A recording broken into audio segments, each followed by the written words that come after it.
Om Swastiastu. Perkenalkan, nama saya Putu Bagus Aryawan, NIM 200111105. Saya akan menjelaskan materi ekonomi manajerial bab 4, estimasi permintaan. Pendekatan penelitian pemasaran untuk estimasi permintaan. Sementara analisis regresi sejauh ini merupakan metode yang sangat penting dan berguna untuk mengestimasi permintaan. Pendekatan penelitian pemasaran juga sering digunakan.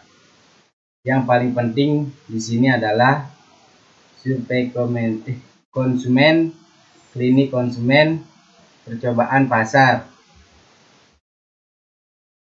Survei konsumen dan penelitian observasi. Survei konsumen melibatkan sejumlah sampel konsumen tentang bagaimana mereka akan bereaksi terhadap perubahan tertentu dalam harga suatu komoditi. Pendapat dan harga dari komoditi yang berhubungan pengeluaran iklan, insentif, kredit, dan determinannya lainnya. Survei ini dapat dilakukan dengan mencegat dan menyayangi orang-orang pada suatu pusat pembelanjaan atau dengan mengatur daftar pertanyaan atau konsuencer yang canggih untuk dibagikan kepada sampel konsumen tertentu oleh para penanya yang terlatih. Klinik konsumen ini merupakan percobaan laboratorium di mana sejumlah partisipan diberikan sejumlah uang tertentu dan diminta untuk membelanjakannya di dalam satu toko. Simulasi dan melihat bagaimana mereka memberikan reaksi terhadap perubahan dalam harga komoditi. Pengemasan produk, pemajangan harga produk, pesaing, dan faktor lainnya yang mempengaruhi permintaan. Partisipan dalam percobaan ini dapat dipilih sedekat mungkin yang mewakili karakteristik sosioekonomi dari pasar yang dituju.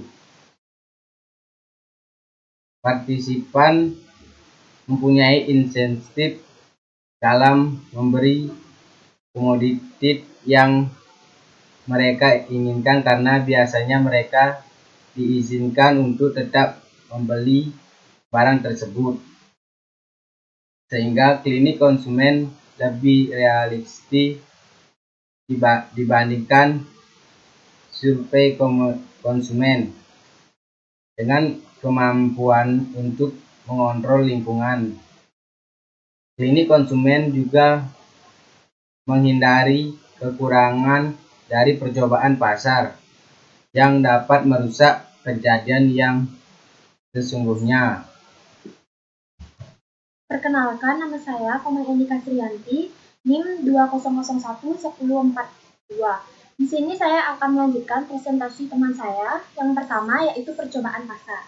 Percobaan pasar atau market experiments diadakan di pasar yang sesungguhnya. Terdapat banyak cara untuk melakukan percobaan ini. Salah satunya, metodenya adalah dengan memilih beberapa pasar dengan karakteristik sosioekonomi yang mirip dan merubah harga komoditi di dalam beberapa toko atau pasar, merubah bungkus di pasar atau toko yang lain, dan merubah jumlah serta tipe promosi di pasar atau toko lainnya. lalu merekam respon atau pembelian yang dilakukan oleh konsumen di beberapa pasar tersebut. Yang kedua, pengenalan terhadap regresi. Untuk memperkenalkan analisis regresi, misalkan bahwa seorang manajer ingin menentukan hubungan antara pengeluaran biaya iklan, perusahaan, dan dengan penerimaan penjualannya. Manajer ini ingin menguji hipotesis yang mengatakan bahwa makin tinggi biaya untuk iklan, maka akan makin tinggi pula penerimaan penjualan untuk perusahaan, dan seterusnya. Dia ingin mengestimasi kekuatan dari hubungan tersebut, atau berapa banyak peningkatan penjualan setiap dolar kenaikan biaya iklan. Sampai akhirnya, manajer tersebut mengumpulkan data pengeluaran iklan yang penerimaan penjualan perusahaan tersebut untuk 10 tahun yang lalu. Dalam hal ini, tingkat pengeluaran iklan yang merupakan variabel bebas atau variabel penjelas. Sementara penerimaan penjualan merupakan variabel terkait yang ingin dijelaskan oleh manajer. Yang ketiga adalah analisis regresi sederhana. Analisis regresi sederhana membahas bagaimana 1. Menghitung nilai A atau titik potong vertikal dan nilai B, koefisien kemiringan dari garis regresi.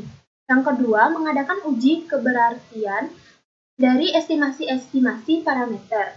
Yang ketiga, membuat interval keyakinan untuk parameter yang sebenarnya. Yang keempat, menguji kekuatan penjelas secara keseluruhan dari regresi. Perkenalkan, nama saya Karemana Dewi, NIM 211.70. Di sini saya akan melanjutkan presentasi dari teman saya. Saya akan bahas tentang bab 5, peramalan permintaan. Tujuan peramalan untuk mengurangi risiko atau ketidakpastian yang dihadap suatu perusahaan dalam pengambilan keputusan operasional jangka pendeknya dan dalam merencanakan pertumbuhan jangka panjang. Peramalan kualitatif. Yang pertama ada teknik survei. Yang pertama, survei tentang pabrik dari para eksekutif bisnis dan rencana pengeluaran untuk perlengkapan. Yang kedua, survei tentang rencana perubahan inventory dan harapan penjualan. Dan yang ketiga, survei tentang rencana pengeluaran konsumen. Yang kedua ada jajak pendapat. Yang pertama, jajak pendapat eksekutif. Yang kedua, jajak pendapat tenaga penjual. Yang ketiga, jajak pendapat tentang keinginan konsumen. Perkenalkan, nama saya Krisna Vita Pratiwi, NIM 2001105. Di sini saya akan melanjutkan presentasi dari teman saya. Lalu di sini ada analisis deret waktu. Analisis deret waktu mencoba meramalkan nilai masa depan dari deret waktu dengan mengkaji beberapa observasi data yang telah lalu sampai. Asumsinya adalah bahwa deret waktu itu akan terus bergerak seperti di waktu yang lalu. Artinya, pola yang lalu akan tetap tidak berubah atau akan sama di waktu yang akan datang. Karena alasan itu, maka analisis deret waktu sering disebut sebagai peramalan yang naif. Sebab-sebab terjadinya fluktuasi dalam data deret.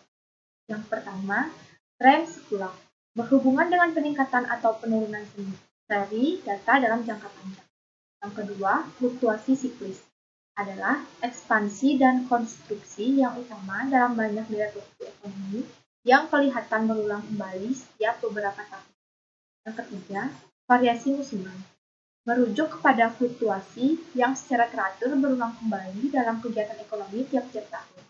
Dan yang terakhir, pengaruh tak teratur atau acak adalah variasi dalam seri data disebabkan oleh perang, bencana alam, pemogokan, atau peristiwa-peristiwa lain yang istimewa. Sekian presentasi dari kelompok kami. Kami tutup dengan parameter. Om Santi Santi.